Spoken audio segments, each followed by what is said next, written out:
నిన్న జరిగిన ఘటన ఏంటంటే కూకట్పల్లి కోర్టు సంబంధించిన న్యాయవాది సంతోష్ పై ఒక ఇష్యూలో అనవసరంగా ఆయనపై దాడి చేసి తీసుకెళ్లి కొట్టడం జరిగింది.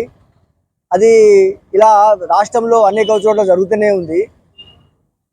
ఒక లిక్కర్ బెల్ట్ షాప్ సంబంధించిన విషయంలో ఈయన కూడా సంబంధం ఉందని చెప్పేసి తీసుకెళ్లి ఆయన మీద లాక్కెళ్ళడము, ఇది ఒక న్యాయవాదిని తెలిసి కూడా చేయడము తప్పు.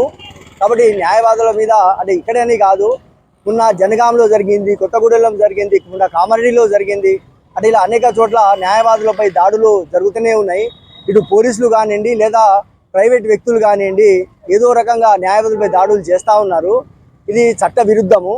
న్యాయవాదులపై దాడి జరిగినప్పుడు పోలీసులు కూడా ఆ ప్రైవేట్ వ్యక్తులకు మద్దతు చేయడము, లేకుంటే పోలీసులే డైరెక్ట్గా దాడులు చేయడము, కొట్టడము, ఇలాంటి ఘటనలు అనేకం జరుగుతున్నాయి. మన జనగాంలో చూసాం, వీడియోస్ ఎంత వైరల్ అయ్యాయో. ఒక న్యాయవాది భార్యాభర్తలు పోలీస్ స్టేషన్ వెళ్తే వాళ్ళతో అసభ్యంగా ప్రవర్తించి కొట్టడం కూడా జరిగింది.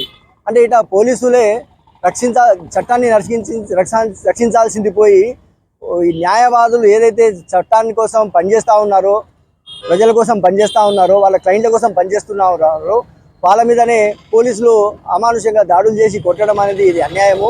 కాబట్టి ఏ పోలీసులు అయితే అలా దాడులు చేస్తారో న్యాయవాదుల మీద వాళ్ళని వెంటనే సస్పెండ్ చేయాలి, వాళ్ళ మీద చర్య తీసుకోవాలి.